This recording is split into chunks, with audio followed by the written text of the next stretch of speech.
कक्षा 7 की गणित की शुरुआत हम तीसरी इकाई की कर दिए थे पिछले वीडियो से। ये आज दूसरा वीडियो है। इसे पिछले वीडियो में एक्सरसाइज 3A की थ्योरी बताया हूँ मैं, और उसमें जो है पाई चार्ट के जो भी क्वेश्चन थे वो मैंने बताया है। आज जो है ये दूसरा वीडियो है कक्षा 7 मैथमेटिक्स का, स्टैटिक्स या सांख्यिकी चैप्टर का नाम है। तो इसमें अगली एक्सरसाइज की जो थ्योरी है मैं बता दूं थोड़ा सा। तो यहाँ पर केंद्रीय प्रवृत्ति किसे कहते हैं? केंद्रीय प्रवृत्ति से यहाँ अभिप्राय उस संख्यात्मक माप से है जो प्राप्त आंकड़ों का सबसे अधिक प्रतिनिधित्व करता है। मतलब जो आंकड़ा सबसे अधिक शुद्धतम हो वो केंद्रीय प्रवृत्ति कहलाता है। जो सेंटर, केंद्र माने सेंटर, प्रवृत्ति माने टेंडेंसी रखता हो, जो उन सभी मानों में से, आंकड़ों में से जो सबसे प्योर हो, शुद्ध हो, वही केंद्रीय प्रवृत्ति कहलाता है। अब केंद्रीय प्रवृत्ति की मापें मुख्यतः 3 प्रकार की होती हैं। पहले नंबर में समांतर माध्य, अर्थमेटिक मीन जिसको बोलते हैं। दूसरे में माध्यिका या माध्यक, उसको इंग्लिश में बोलते हैं मीडियन। और तीसरा बहुलक जिसको मॉड बोलते हैं। ठीक है ना। तो यहाँ क्लास 7 की मैथमेटिक्स में इस यूनिट में जो है केवल कोर्स में है, जिसमें सही का टिक मैंने लगाया है, समांतर माध्य है। और माध्यिका और बहुलक इस क्लास में नहीं है, तो मैं नहीं बता रहा हूँ। आगे चल के वीडियो बनाएंगे तो इनका भी सबका वीडियो बनाएंगे। अब इसके बाद समांतर माध्य कहते किसे हैं? तो समांतर माध्य अर्थमेटिक मीन किसे कहते हैं? समांतर माध्य वह मान है जो दिए हुए पदों के योगफल में पदों की संख्या से भाग देने पर प्राप्त होता है। मतलब जो भी पद दिए होंगे टोटल, उन सभी पदों को हम योग कर देंगे और जितने पद दिए होंगे उतने का हम डिवाइड कर देंगे, भाग कर देंगे, तो समांतर माध्य आ जाएंगे। समांतर माध्य की डेफिनेशन हो गई। अब समांतर माध्य यहाँ पर जो क्लास 7 में है कोर्स में, उतने बस बताएंगे। अवर्गीकृत आंकड़े जब बारंबारता ना दी हो, तो समांतर माध्य क्या होता है? अवर्गीकृत आंकड़े जब बारंबारता ना दी हो तो उसके लिए होता है समांतर माध्य बराबर पदों का योग बटे पदों की संख्या। यही हमारी परिभाषा थी, डेफिनेशन थी। समांतर माध्य को x बार से व्यक्त करते हैं। x के ऊपर ऋण जैसे चिन्ह लगा देना है, माइनस जैसे, उसको बार पढ़ते हैं इसमें। तो x बार बराबर x1 plus x2 plus x3 plus dot dot xn, जहाँ ये x1 से xn तक क्या है? पदों की संख्या। तो हम क्या करेंगे? पदों की संख्या का योग कर देंगे, जितने भी पद होंगे, बटे पदों की कुल संख्या। जिसे यहाँ पर 10 पद हैं तो बटे 10 कर देंगे। या इसी को हम x बार बराबर सिग्मा लगा के, योग का मतलब क्या? सिग्मा, ये बड़ा सिग्मा है, जहाँ i बराबर 1 से n, मतलब 1 से n तक मान x का, 1 2 3 4 5 6 बटे n। इसी तरह अवर्गीकृत आंकड़े, फिर दूसरे नंबर में अवर्गीकृत आंकड़े हो गए जब बारंबारता दी हो। तो अवर्गीकृत आंकड़े 2 प्रकार के होते हैं, जब बारंबारता ना दी हो, जब बारंबारता दी हो। बारंबारता को हम f से व्यक्त करेंगे, तो जितने पद होंगे x1 x2 x3 x4 dot dot xn, जितने पद होंगे उतनी ही बारंबारता दी होंगी, f1 f2 f3 dot dot fn। तो क्या करेंगे? समांतर माध्य x बार बराबर पहले पद का पहले बारंबारता से गुणा, दूसरे पद का दूसरे बारंबारता से गुणा, इस तरह सबका करके योग कर देंगे और बटे बारंबारताओं का योग कर देंगे। उसी को शॉर्ट रूप में इस तरह x बार बराबर i बराबर 1 से n, i बराबर सिग्मा 1 से n या फाई यक्स आई, जहाँ i बराबर क्या? 1 से n तक मान है, इस तरह बटे सिग्मा या फाई, जहाँ i बराबर 1 से n तक मान है। इस तरह से जो है 2 फार्मूले हैं अवर्गीकृत आंकड़ों के। इसके बाद आइए सीधे हम एक्सरसाइज देखते हैं। तो एक्सरसाइज 3A में बता चुका हूँ, एक्सरसाइज 3B है।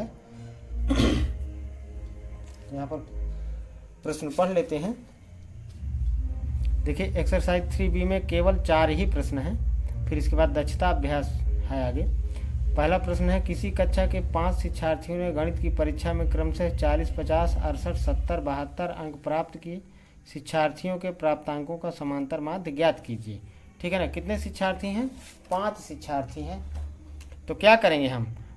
x1 x2 x3 x4 x5 लिख लेंगे इस तरह। अब 5 शिक्षार्थी हैं तो n बराबर कितना? 5 हो जाएगा। ठीक है ना। तो समांतर माध्य x बार बराबर लिखेंगे, x1 से x5 तक लिख देंगे एक बार सूत्र बटे n, इनका सबका मान रख देंगे। ठीक है ना। 40 धन 50 धन 68 धन 70 धन 72 बटे 5। अब इनको जोड़ेंगे तो यहाँ पर कितना है? देखिए 2 0 8 0 0, तो 8 2 10 की 0 हासिल आए 1, 7 7 14, हासिल 1 15, 15 6 21, 21 21 5 26, 26 4 30। तो ये हो गया 300/5। 5 से भाग दे देंगे, इसका काट देंगे इसको, 5 छक्का 30, भाग जाए लद्धिम सिफर। तो इस तरह से हमारा समांतर माध्य कितना आ गया पहले क्वेश्चन का, 60 आ गया।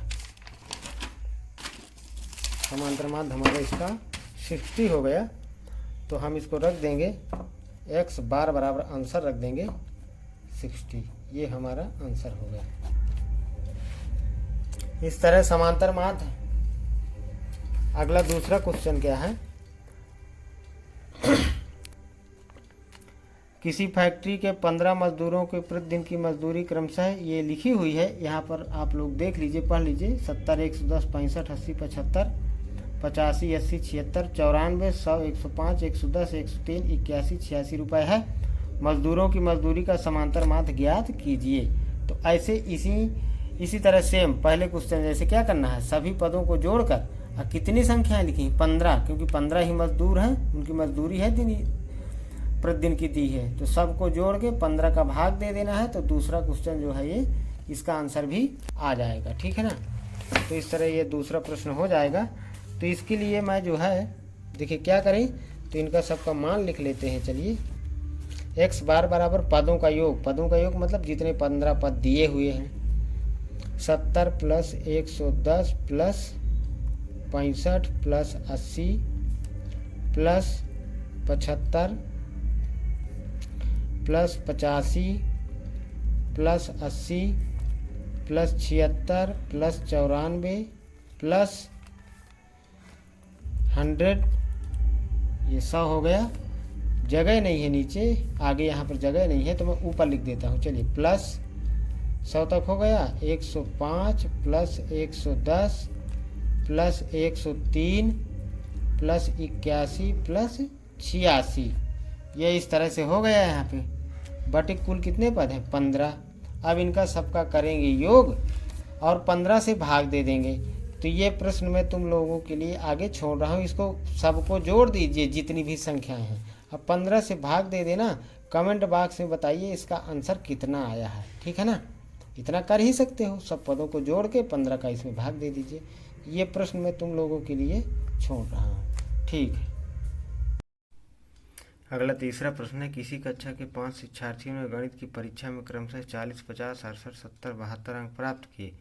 शिक्षार्थियों के प्राप्तांकों का समांतर माध्य ज्ञात नहीं, सॉरी ये तो पहला प्रश्न पहले बता चुका हूँ।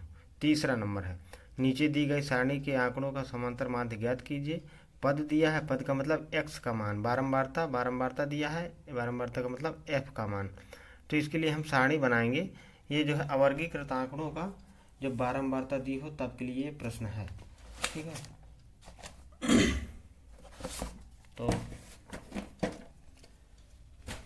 देखिए इसको जो है पहले से मैंने सारणी यहाँ पे बना लिया है। पद दिया है, पद क्या दिया हुआ है, पद x मतलब पद दिया हुआ 4 6 8 10 12 14, इसके सापेक्ष बारंबारता दी हुई है 3 4 2 2 6 8। तो हम पद का बारंबारता में गुणा करेंगे, f गुणे x निकालेंगे, ठीक है ना। f गुणे x, 4 3 12, 6 चौको 24, 8 दूनी 16, 10 दूनी 20, 12 छंग 72 और 14 8 112। फिर f गुणे x जो में संख्या आई है यहाँ पे, इन सबको जोड़ देंगे। तो जोड़ने के बाद आएगा 256, जोड़ लीजिएगा एक बार, मैंने जोड़ दिया था पहले से, इनको जोड़ देंगे तो 256।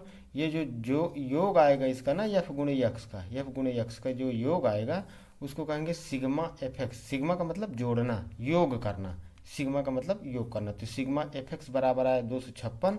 और इसी तरह से हम बारंबारताओं को जोड़ लेंगे तो बारंबारताओं का योग आया 25, और इसको कहेंगे सिग्मा f। सिग्मा f का मतलब बारंबारताओं का योग। इस तरह से हम समांतर माध्य निकालेंगे। तो समांतर माध्य x बार बराबर सिग्मा fx बटे सिग्मा f। यहाँ हम लिख सकते हैं i बराबर 1 से n। तो n का ठो है, 1 2 3 4 5 6, 6 है मतलब n, 6 पद हैं। तो x1 x2 x3 x4 x5 x6 इस तरह लिख सकते थे, लेकिन हम नहीं लिखे i बराबर 1 से n, कोई बात नहीं, इस तरह हम सीधे कर दिए। तो सिग्मा fx बटे सिग्मा f, सिग्मा fx का मान आया है 256 और सिग्मा एफ का मान आया है 25। तो 256/25 करेंगे तो 25 × 25, देखिए ऐसे है 25 भागे 256, तो 25 × 25 ये आ गया। 25 से 25 घटाएंगे कुछ नहीं, उतारा लिया अच्छा भाग में लद्धिम सिफर, और फिर क्या करेंगे यहाँ 0 बढ़ाएंगे, दशमलव लगाइए, तो 25 दूनी 50, आज दशमलव लग चुका है, तो 60 में से 50 घटाएंगे 10, दशमलव लग चुका है तो 0 बढ़ा देंगे, 25 चौको 100। तो इस तरह से हमारा ये आंसर 10.24 आया, मतलब समांतर माध्य का मान 10.24। इसी प्रकार से अगला और चौथा क्वेश्चन है इस एक्सरसाइज का।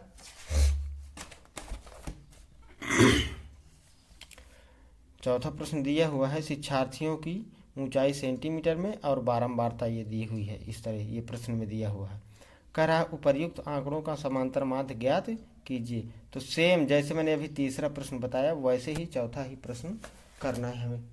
तो देखिए यहाँ पर जो है हम लिख लेंगे, पहले से मैंने टेबल बना लिया है, नहीं टेबल बनाने में काफ़ी समय लगता है, 1 मिनट लगभग लग जाता है, तो हम कहाँ टाइम ना बर्बाद हो, इसलिए पहले से टेबल बना लिया है। तो शिक्षार्थियों की ऊंचाई सेंटीमीटर में, जिसको हम पद कहते हैं, अब पद को x से व्यक्त करते हैं। इस तरह बारंबारता f दी हुई है, तो 140 से लेके 160 तक दिया हुआ है x का मान, बारंबारता का 3 से लेके 2 तक नीचे दिया हुआ है।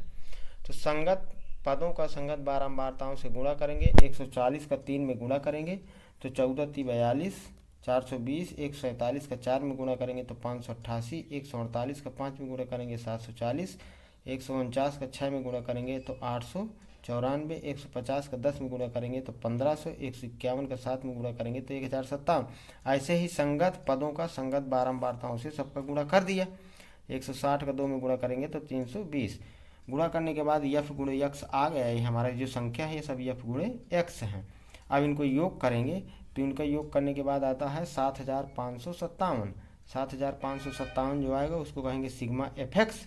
और इसी तरह बारंबारताओं का योग करेंगे इन सब का, तो उनका योग आ रहा है 50 और इसे कहेंगे सिग्मा एफ। सिग्मा का मतलब योग करना, ठीक है ना। अब इसके बाद हम समांतर माध्य निकालेंगे, तो समांतर माध्य x बार बराबर सिग्मा एफ एक्स बटे सिग्मा एफ, यही जो हमने अभी तीसरे प्रश्न में सूत्र लगाए थे यही लगेगा, ठीक है। सिग्मा एफ एक्स का मान है 5757, 5757 नीचे लिखा हुआ है योग में, और सिग्मा एफ का मान है 50, तो यहाँ से उठा के रख दिए। अब इसको 50 से 50 भागे 7557 करेंगे तो काटने के बाद आएगा 151.14। इस प्रकार से चौथे प्रश्न का समांतर माध्य x बार बराबर आया 151.14, ये हो गया आंसर। इस प्रकार से ये एक्सरसाइज 3B समाप्त होती है।